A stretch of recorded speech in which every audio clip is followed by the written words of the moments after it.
Okay, cool. It's recording. All right. Welcome, everyone. This is our 12th SHRED seminar, and I'm very happy to have Sander Hölsgens and Adelina Ong today with us. And just to give a brief introduction of what SHRED is, for everyone attending, I'm just popping a link into the chat box. And for everyone watching this on YouTube later on, the link will be in the description below. Basically, what this link leads you to is our WordPress blog. It's our website. And on there, we have a list of all the SHRED seminars, which are our monthly series, where we are combining different perspectives from academic research on skateboarding, well-being, and environmental practice, activism, and most recently, we were very lucky to host Dela Anya from Accra, who is working with salvaged tires, turning those into sculptures. So we are not only focusing on skateboarding at SHRED, but also expanding our scope to introduce and include things like BMX riding, for example. So SHRED itself stands for skating, sustainability, health research, and environmental design. And we've been active since about 2023. It was founded by Dr. Inigo Willing and myself. I'm Dr. Van Duster. And yeah, we've been expanding our scope. We've been expanding our members. So we consider ourselves a network, but we are pretty open in terms of participation.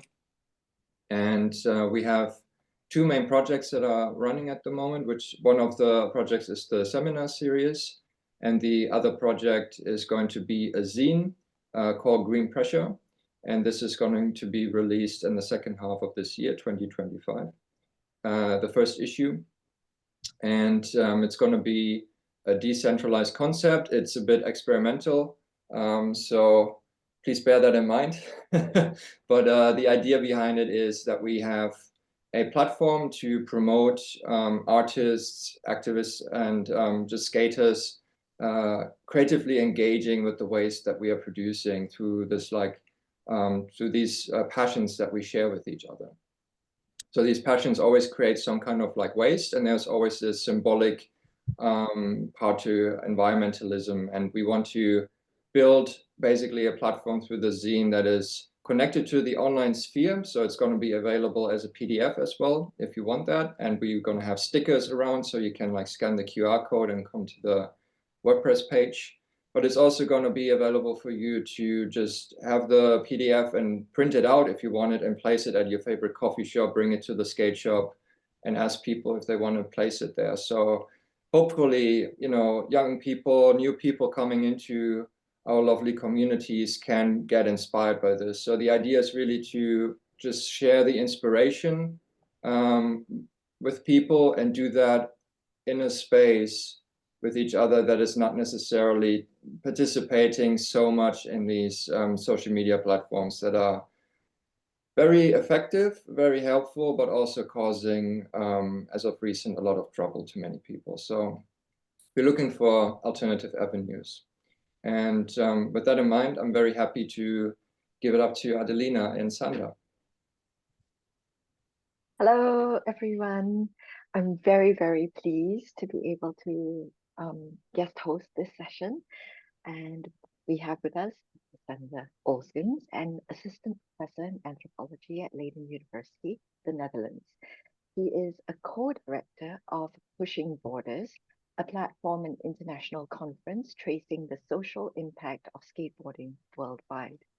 Sander's writing on skateboarding has appeared in Skateism, Vice, and Jenkem. He is the co-author of Skateboarding in the Senses, Skills, Services, and Spaces, very exciting book, and co-editor of Skate World's New Pedagogies for Skateboarding, which I'm co-editor with Sander as well. So today, we're going to hear Sander talk a little bit about skateboarding in Seoul, and there will indeed be some resonance with the waste that you talked about, but I don't want to give it away. Sander. All right. Thanks everyone for joining, and thank you, Adelina, for this lovely introduction. It's really awesome to have you as the moderator, because I consider you a really good friend, but also a mentor in a way. And I remember the times also during lockdowns where we were really chatting on how we can help everyone to get through these really dire and tough times. So we kind of set up together this Not Skate Twitter group where we met up every once in a while and came up with this reference list. And so I'm really happy now to chat with you, and then to welcome you in the Netherlands next week as well for our book launch.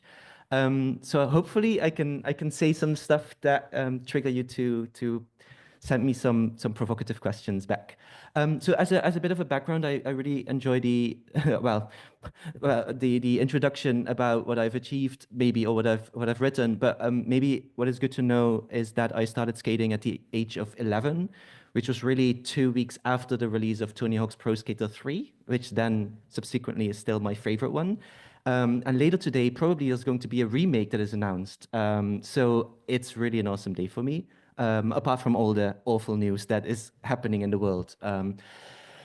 I spent about 4 years at UCL, where I was supervised by Ian Borden for my PhD. And what might be good to know is that even though I've moved on from UCL in 2018, Ian's work is still really important to me, and specifically his takes on skill acquisition and the skater's eye.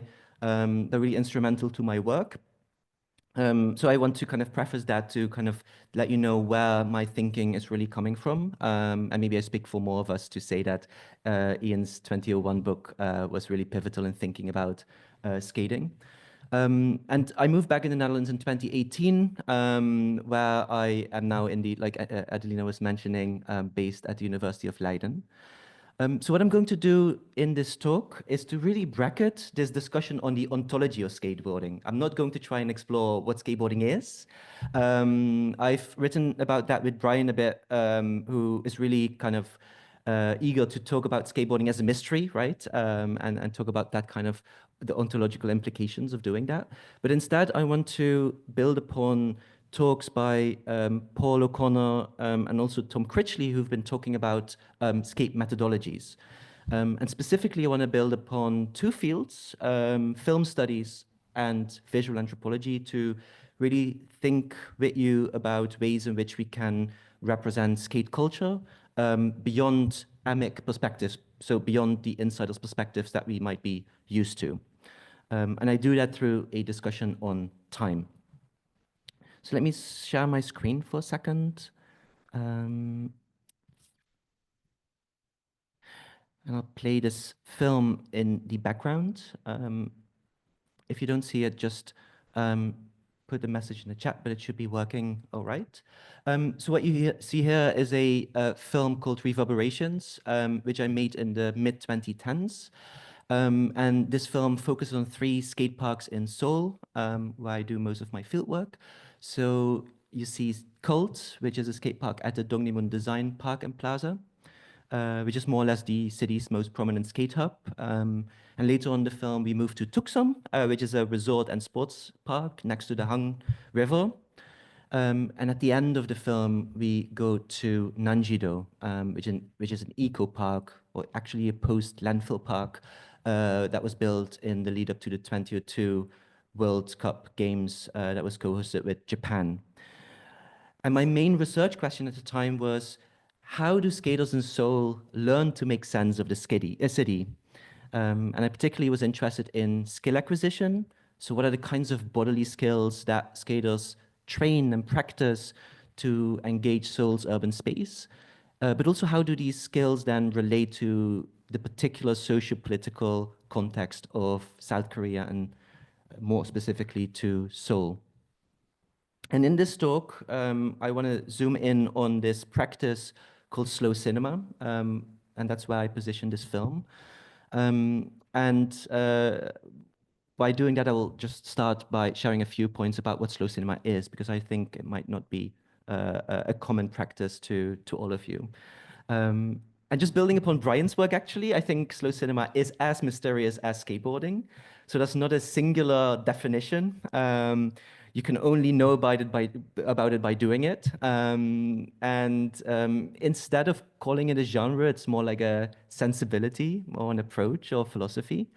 But to make it somewhat useful to all of us, I'm still going to narrow it down somewhat. So it's going to be a bit reductionist, but still, I think it's useful. So oftentimes, slow cinema is marked by three things. The first being long takes, which means uninterrupted cinematic time. The second being stillness, which could be a fixed camera, like the one that you're seeing here, or scenes of empty time. And the third one is slowness, meaning that this type of cinema makes the progress of time really palpable to spectators. So usually audiences of slow cinema, they are left to wander or to drift and sometimes even to fall asleep. And that's okay to fall asleep while watching films like these or mine. The only one who wasn't allowed to fall asleep were my PhD committee, but I haven't checked with them whether they did actually. So slow cinema really speaks to a more experiential and affective form of spectatorship. And there's a Korean author called Song-Wi Lim who suggests then that it's a practice in the phenomenology of time. Because as he writes, one person's idea and experience of slowness, of course, could well be that of another person's speed. So it's about this really subjective phenomenological perception of time and temporality. But it's not just about one's individual experience. As a practice, globally, it's really this post-war response to sentiments of alienation and social isolation and aimlessness and, more broadly, neoliberalism. So slowing down here through this practice and making films and then watching them is an aesthetic and also this methodological response to the violence of speediness, of haste, efficiency, targets, linear, future-oriented modes of storytelling, futurism, which is this kind of fascist tendency that we might return to at some point, unfortunately. But this is a way to actually counter that through the arts. So rather than focusing on the event, it foregrounds moods and atmospheres and affects. According to literature, the effects of this are that you make space for an emphasis on the everyday, on reflection, on imagination, on empathy. But there's also a political turn, because slowing down could lead to a turn to the past, right? Lead to a form of conservatism. But slow cinema is really a progressive tendency to push a critical discourse, I think, on people and practices that are usually disregarded in film and the arts historically. So in this respect, slow cinema can be seen as an extension of social realism in literature and the visual arts by focusing specifically on the socio-political context of the working class. And this is important for my fieldwork in Seoul and in Korea, because skateboarding in Korea is still often seen as a useless activity, literally useless activity, in ing-yo-jit, which, if you look at the words, it's not just useless, but it's almost like a plebeian activity, someone for the working class that we should be disregarding in favor of something more higher class or middle class. So the way that I position or try to position slow cinema is a way of making these realities that are rendered insignificant or useless, rendering them visible.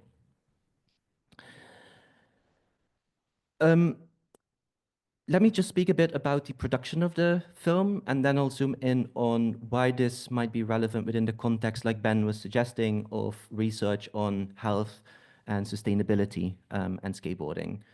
So the film is about 35 minutes, and like when I practiced this talk, my talk was exactly 35 minutes, but I'll never make that work, so bear with me. It's 35 minutes long. It's made with a fixed camera. The camera is always about 1 meter above ground level. I'm recording long takes, and there's mostly diegetic sound. So the sound emerges from the scenes that you see unfold in front of you. And as per, you know, awesome skate tradition, I'm using this 4x3 boxy shape of the frame. We look at 3 skate parks, like I mentioned. And actually, I returned to all of them last month for doing some additional field work. And in particular, we see the urban environments of these skate parks and how they're being used. And that doesn't only include skaters, but also elderly people using fitness walkers, like we just saw a minute ago. We see tourists taking pictures at the beginning of the film. We see a bit later on skaters cleaning their shoes. But also we focus on the tactility of the material environment. So focusing on cracked tiles, on drain pipes, on ledges. And these, I think, are more like the indexical traces of what was happening on those places. And like I mentioned, this film was made in the mid-2010s and predominantly during fieldwork I did in 2016 as part of my PhD project. And the fieldwork itself took about 20 months, but the filming was done over the course of 3 weeks, 1 week for each of the skate parks. And this process follows a method that experimental filmmakers like James Benning and Sharon Lockhart use, which is a prolonged period of observing, of looking and listening, with the aim of attuning to the rhythms and textures and effects of these places that you're studying. And of course, during those times, I had many chats with the people working there, including doing this rolling ethnography among skaters. And by keeping the production time to a limited number of days, I tried to favor serendipity over the hunt of very specific moments or activities or events. And within the context of visual anthropology, this is quite uncommon because while I was studying visual anthropology, and even now when I'm teaching it, what we usually tell students is to record at this 1:100 ratio, which means that you would film about 25 hours of material for a 30-minute film. But I never did that, and I didn't really tell Ian too. So I made about 2 hours of material, and I edited that into 35 minutes. So this is a radically different approach to data collection, I think. The data collection was done in part during the field work, and then what was the outcome of the filming process was based on the attunement of my body to these places and the kinds of rhythms that I saw over the course of these many months, but then to allow for unexpected moments to enter the frame. So using a tripod and limiting this time that I was filming means that each of these frames was really carefully considered based on the things that I saw and observed and the moments in these skate parks that were kind of rendered most useful or unused, or that would actually be like a place where skaters and non-skaters would meet. And this contrasts really not just to, I think, observational film in visual anthropology, but maybe even to the way that lots of skate filmers work, which has this tendency to keep recording and to follow people. And what I did was actually not follow anyone, but focus on these very specific places and have people enter those frames and leave these frames. All right, let me just say a couple of things about the structure of the film. Like you might have seen, all of these 3 scenes for each of the skate parks, they start with an introduction to this place through establishing shots. And then we have close-ups and medium shots of architectural details. And most of these details hold quite a bit of meaning that I don't necessarily explain within the film, but they resonate and reverberate through the activities, maybe by reading about my fieldwork, but also by the activities that take place within these frames. So in the scene that you just saw at the beginning, there was this sports lighting pole, for instance, which is this remnant of a baseball and athletics sports stadium that was demolished in the early 2010s in an attempt to decolonize public space in Seoul. The stadium was built during the Japanese colonial period and was contested for a long period of time. So when the area of Dongdaemun was being redesigned, this pole basically was one of the few remnants of this colonial period that was kept. And I consider this almost like a punctum, like in photography, something that really hurts, that reminds the knowing spectator of this past, but it's not necessarily made, it's not necessarily verbalized, so it's not made into a verbal argument. Instead, it's denoting this kind of complex discourse on architectural heritage that some people know about and others don't necessarily recognize, like if you visit this place. So after such details, usually there's people entering the frame. So we see people stretching or someone walking across the screen, or people taking pictures, or people having snacks. And then we usually hear these indexical traces of skaters, their laughter, their tricks, the sounds of wheels that we've become so used to. And I made this, this film 9 years ago, but the paper that I think Max Booten and Paul O'Connor and Brian Glennie published last month or 2 months ago on skate sounds really made me realize what I was looking for at the time. I didn't have the kind of vocabulary or the kind of theory that they have in this paper, but what I wanted to achieve is to engender this, what they call a head whip among audiences, that once you hear a skate sound, your ears, they get a bit pointy and you try to locate where these sounds come from. And that's also usually an indication that these spaces are skatable or that people are traversing towards a skate space.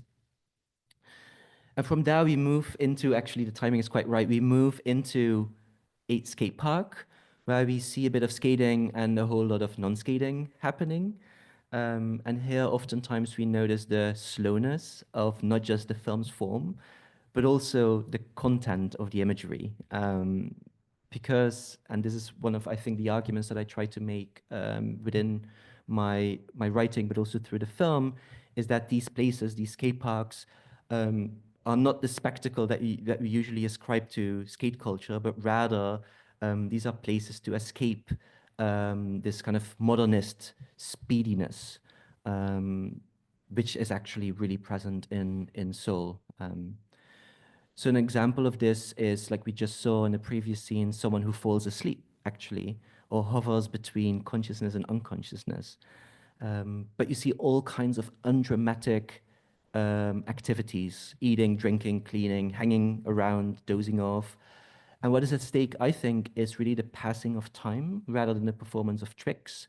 And in my observation at these skate parks, that's really what makes these places feel alive, but also what makes them really kind of specific places with meanings that are not just universal. Because elsewhere, I also make this argument that these places are almost like the extensions of people's homes. People bring tents to skate parks. They bring their family, their kids, sometimes their parents. They hang around. Sometimes they skate a bit, but there's a whole lot of non-skating that really feels like domesticity brought into these places.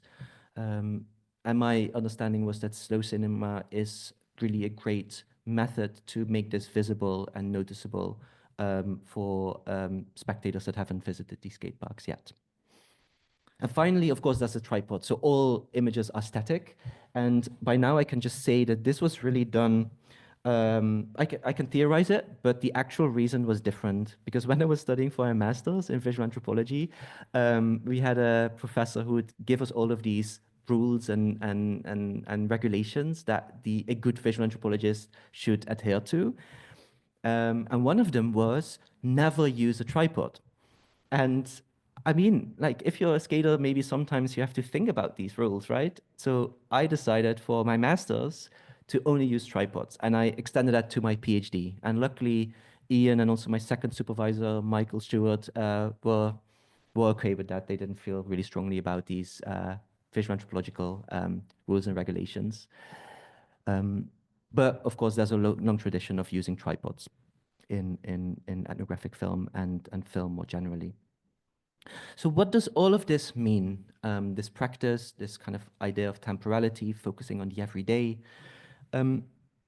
my point really is that slow cinema in this specific context pushes an ecocentric sensibility to skateboarding. My emphasis on environmental shots, I think they zoom in on the unfolding of time, or sometimes the ellipses of time, like you saw with the pole, the lighting pole that was still a remnant. But it's also a way of establishing a sense of place, and to really zoom in on how skatable space is usually presented and perceived.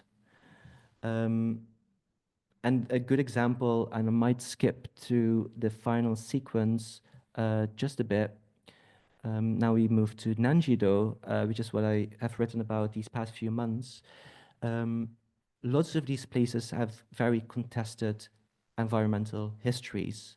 So the environment that you see here is Nanjido, which is a formal landfill and brownfield that is transformed into an eco park in the lead up to the 2002 FIFA World Cup. And basically, like you see in a couple of minutes, there's a skate park which is built upon decades of chemical and radiating waste, which means that skaters here must learn to live with these social material repercussions of pollution. And to me, this really is polluted leisure in the working to build upon Clifton Evil's work. And what is appropriate in this space and thus visible are these clean and green environments. And what is inappropriate are these histories that are invisible, that are literally and figuratively buried underneath these green surfaces. And the temporality, I think, of slow cinema really invites people, or even pushes spectators to look, to really look, and to make sense of skate parks, not just as skate spaces, but as an ecology, and to really consider what the surrounding environs are of these skate parks, and how we can think a bit more as to how we as skateboarders are part of these environments and play a role in the narratives that sometimes are imposed upon skaters. So just in the previous sequence, we saw these gas pipes. And what I try to do in this scene on this skate park is to have this almost like a recurring theme of gas pipes alongside skatable rails. But we also see people camping and gardening. And increasingly, as the film progresses, we realize that they're camping and gardening on top of polluted soil. But rather than making this point verbally, the idea is to let these environments speak for themselves and to really zoom in onto practices that are taking place there and the everyday life that is visible in these spaces. Of course, I've screened this film to my interlocutors, some of whom were present in this film, and other people who were skating but not present at the 3 weeks that I was filming. And what I've done is to rent a screening room, to order drinks, to order some snacks, and then to invite people with whom I've collaborated. And the aim was really to make this kind of video elicitation exercise, which is structured around this idea that the images and the sounds that you see and listen to structure the conversation or structure the interview. And in anthropology, usually elicitation interviews are considered a way to evoke memories about a place. So once you see images or hear specific sounds, it reminds you of maybe experiences you've had in the past.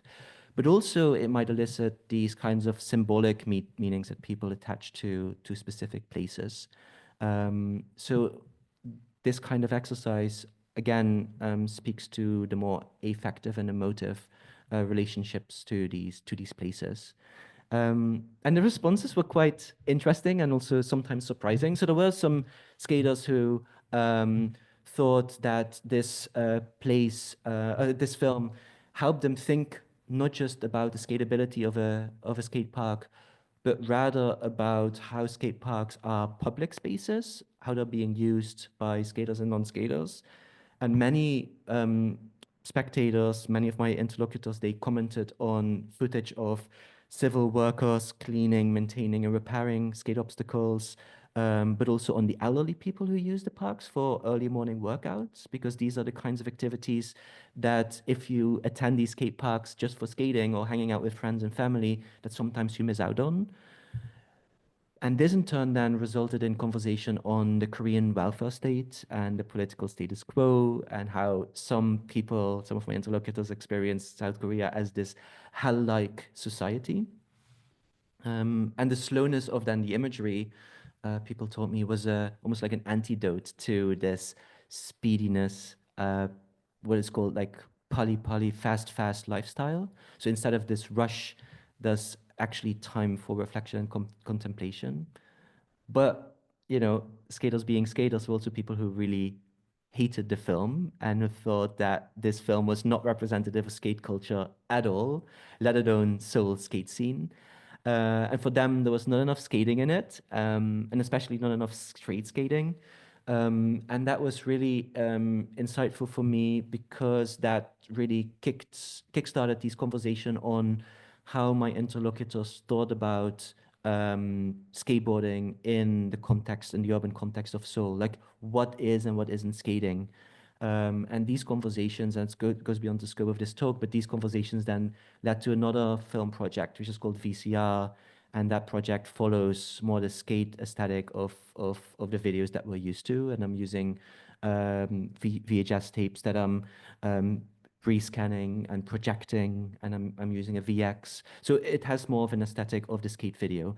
And then as a result, these two pieces, I think, are complementing one another quite nicely. One is focusing on street skating based on the ways in which my interlocutors represented their own scene, or wanted to represent their own scene. And then this film, which is grounded in 20 months of field work, and actually focusing on the kinds of observations that have limited to do with skating, or with at least with performing tricks. Finally, maybe before I wrap up, I want to highlight the kinds of things that we as skaters, but also as skate researchers, can learn from this practice. And the first one is based on Duncan McDouhy-Ra's argument about skate videos as a way of archiving the city from below. So there's this very specific perspective for documenting the city. And I think that slow cinema offers this counterpoint to this approach, which helps us to attend to understudied aspects of skate culture. So it's documenting people's life worlds, durationally and sociospatially, and actually moving away from an aesthetic that we as skate scholars, also as skaters, are used to. And this really is related to my second point, which is that an amic perspective, which means an insider's perspective, does not necessarily have to result in an insider's approach. And what I mean by that is that skate studies, I feel, sometimes has the the preference for, you know, mimicking the style and politics of skate culture. And I think that the fact that that most of us are both skaters and skate researchers does not necessarily mean that we have to stick to this framework. So we can learn a lot from approaches that are unfamiliar to skate culture to learn about the scene that we are so intimately familiar with. Even if this might then lead to a bit of friction with skate communities, because I think that really results in useful conversations about ways in which we want to represent skate culture, but also the ways in which we can see and present skate culture to non-skaters. So my attempt here really is to also break away from this insiders and outsiders perspectives within skate studies. And that insiders then use a VX, and outsiders, they are the participant observants who see these kinds of non-skating activities. And then third, I feel that slow cinema really has this capacity of reorganizing our relationship with the environment. And I think this is really part of the aims of the SHRED collective, because what this approach foregrounds is not necessarily interviews, meaning social human life removed from that context, but always this relationship between people and the contexts in which they move, and to really elicit that, to really foreground that embodiment and embody activities are telling us a lot about the ways in which we relate to our environment, and it doesn't always have to be verbalized. I think this is more or less it. Probably the film just lasts for a minute or so longer. But thanks so much. If you have any questions, I'm more than happy to answer them. And just as a concluding remark, the film is available online on YouTube for free.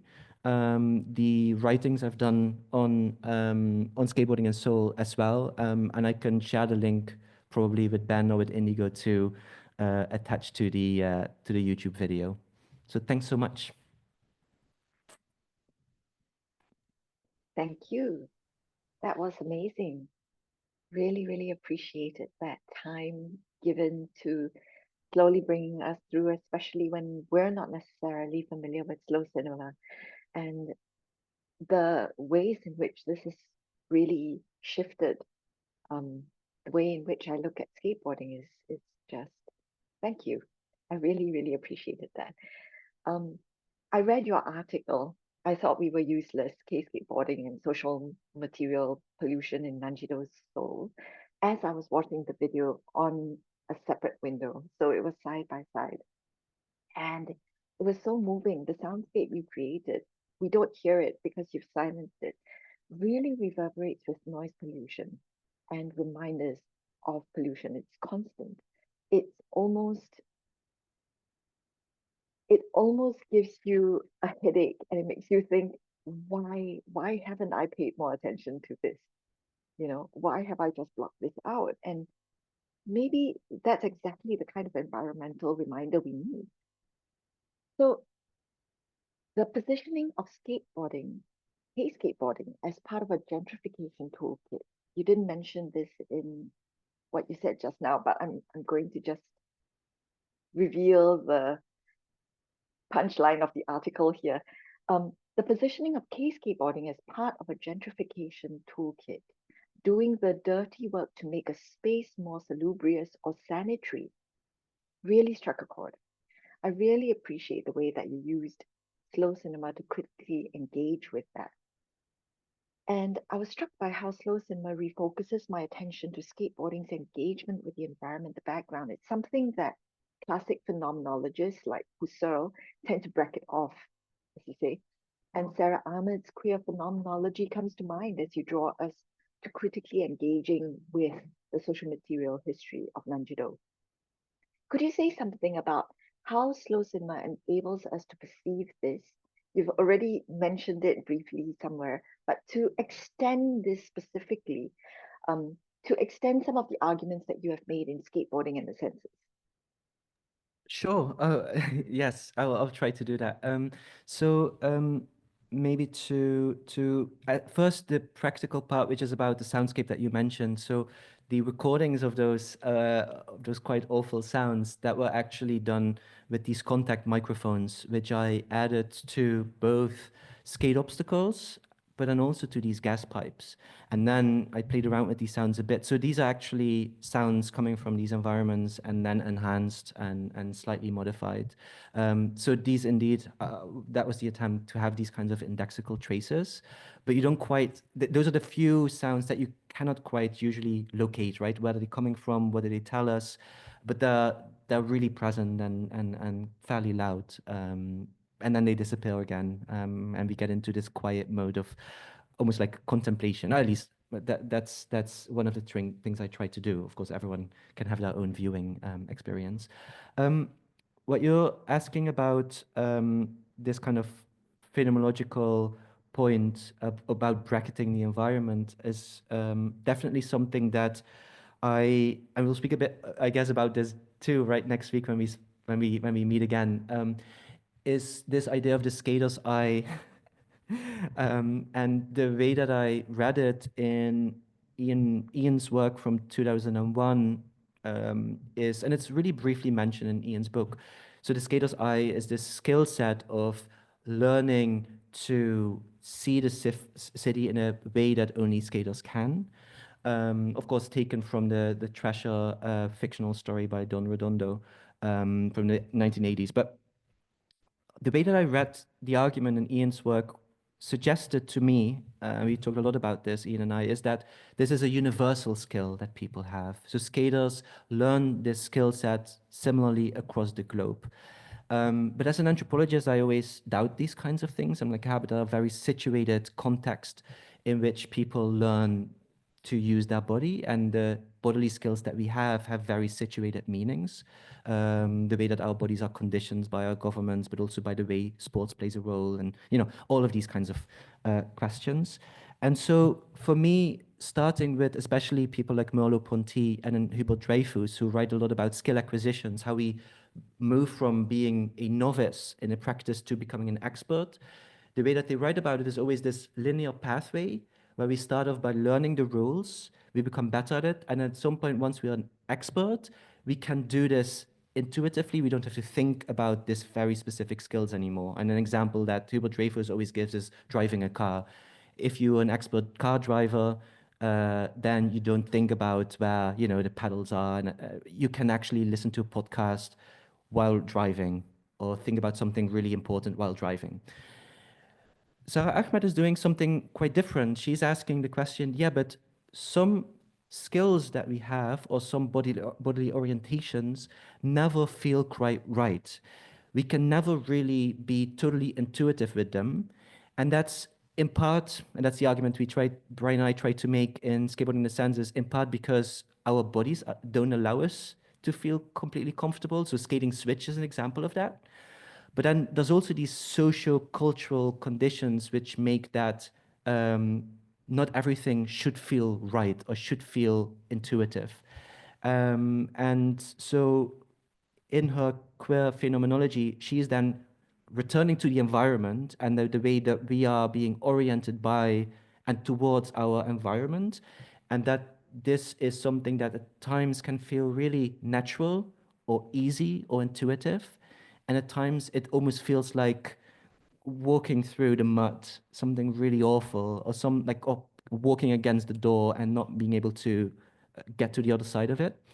And one, let's say, metaphor that she uses is pathways. So some pathways are easily accessible, other pathways are hidden. They used to be there, but we have to rediscover them. And some pathways are non-existent, so we really have to make our way through these pathways and get through the branches and all the stuff that we might encounter along the way. My take on K-skateboarding is that all these three levels of accessible pathways, historical pathways that need to be rediscovered, and thirdly, these new pathways, skaters are doing all of this at once. So they're being offered a skate park in Nanjido to skate at. This is really great because it's easily accessible, well designed, etc. But then they have to do the work, the historical work, to realize like, hey, but there's something going on. There's some waste and underneath the skate park, but also there's this history of marginalizing farmers from this land. What's up, right? So they're really relating to this place, which is not easy. So I needed queer phenomenology and Zaha Ahmed's argumentation to really think through this way of path making, but also this way in which we are being drawn towards or pushed away from our environments. Yeah, I don't know if that makes sense. Absolutely, that's so rich. Thank you. That really extends it. Can you say just a little bit more about the skater's ear? I know you've talked a lot about the skater's eye, but just push that a little bit more with the skater's ear and these sounds that are constant reminders of pollution. Is that part of the work that you're talking about that we have to do? So this is definitely some of the work that like slow cinema asks of us. So because there is not this a clear argumentation that we sometimes have in documentary film or even in ethnographic film, where there's lots of talking heads or interviews or even these clear-cut practices, right? Where it's a beginning, middle, end of someone cooking a meal or chatting about cooking a meal. We as spectators have to do lots of that work. So it demands of us this active spectatorship, while at the same time really speaking to, I guess, our affective, emotive responses. So lots of people where I've screened the film said it's really boring. It's not like skating at all, which is active, which is exciting, which is trick-based. What the hell is this, you know? My attempt really here is to foreground, based on my fieldwork, the way in which I, with my body, have attuned to these places and to my interlocutors, and this kind of negotiation of bodily relationships, and then to hopefully push some of that towards spectators for them to make sense of it based on the knowledge that they already have. So this is how phenomenology becomes useful too, because I don't want to, even though I went through the kind of the reasoning for making this film and what I hope to achieve, I know that, so my partner, who's not a skater, won't pick up on certain skate sounds. By now, because we've been together for 5 years, maybe she does, but, you know, and that's okay because she picks up on all other elements of the city, of public space, of kind of social dynamics. People who have a history in architectural history, or a background in architectural history, like a former PhD candidate at UCL, Jung-Hae, whom I met last week. She said, like, hey, all of these details, like the lighting pole with the colonial kind of heritage, those are all the kinds of things that I know about. And then the skating adds a new layer to this knowledge for me. And so that's what I try to do. As for the skaters, yeah, I know I just saw Paul entering the room. He's, I think, best equipped to talk about the skaters based on the article. Like what I try to do, so this is maybe slightly different from the talk that I just gave, but what I try to do with Brian in the book Skateboarding the Senses is to make this argument that we shouldn't separate these senses as much. So we shouldn't just talk about the skater's eye and then the skater's ear and then some other sensory experience, but to think a bit more about embodiment as a way of understanding how skaters engage the city. And we try to do that through this discussion of stance. So the way that we orient ourselves eternally towards the world, where all of these sensory experiences come together. That's kind of the argument we try to make. But it's maybe less present in the film, but that's what we try to do in the book, yeah. Amazing, thank you. I'll just ask one more question before we open up, and I hope that's okay. You mentioned that slow cinema is an approach marked by long takes, stillness, slowness that emerged out of the post-war critique to alienation, neoliberalism, and aimlessness. What is the relationship between slow cinema and visual consumption? Are we less likely to binge watch skateboarding videos? Does this encourage in general a more healthy relationship to our online visual consumption? Because obviously we're now trained to watch shorter and shorter videos with TikTok, and I think it's going to 1 minute videos and even shorter and shorter. How does this change our relationship to skateboarding? On top of that, I mean, does this create less compulsion to perform and post videos of our tricks on social media? What do you think? Oh, it's a really good question.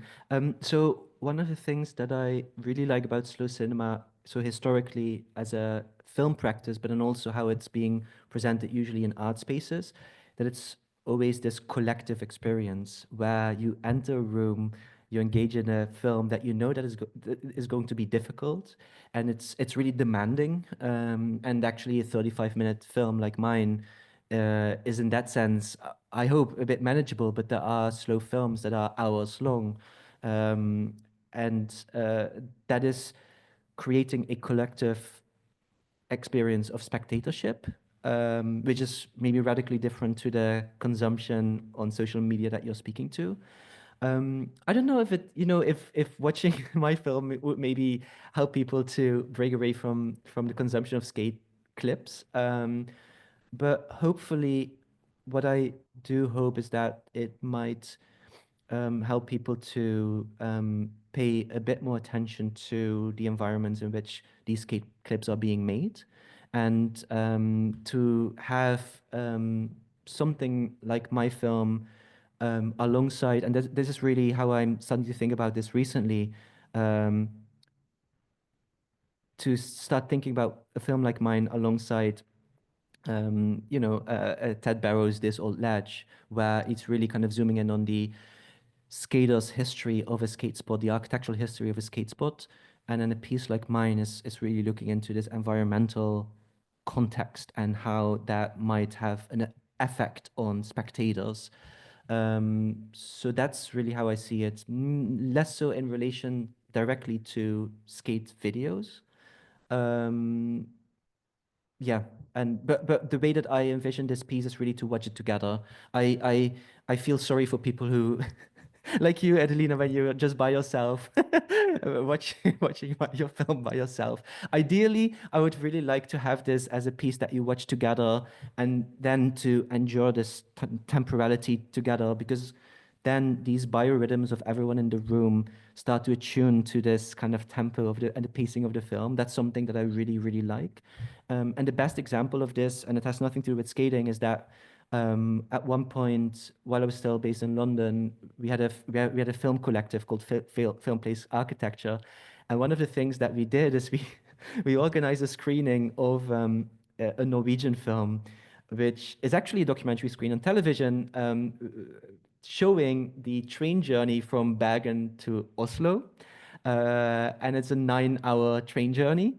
And so what we did is we borrowed a projector from university, and then we projected that film on a wall.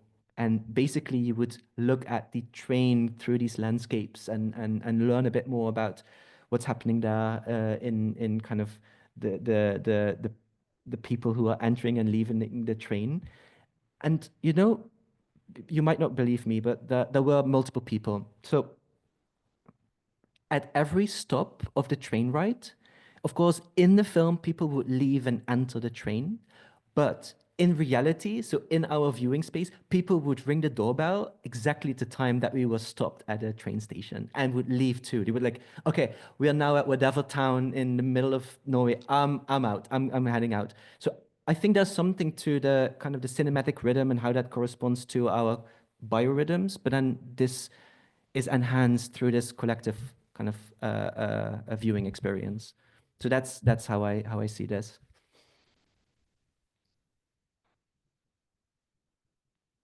That's just amazing. That sounds really, really amazing. Thank you. I'm going to open up for questions now. Is that okay, Ben?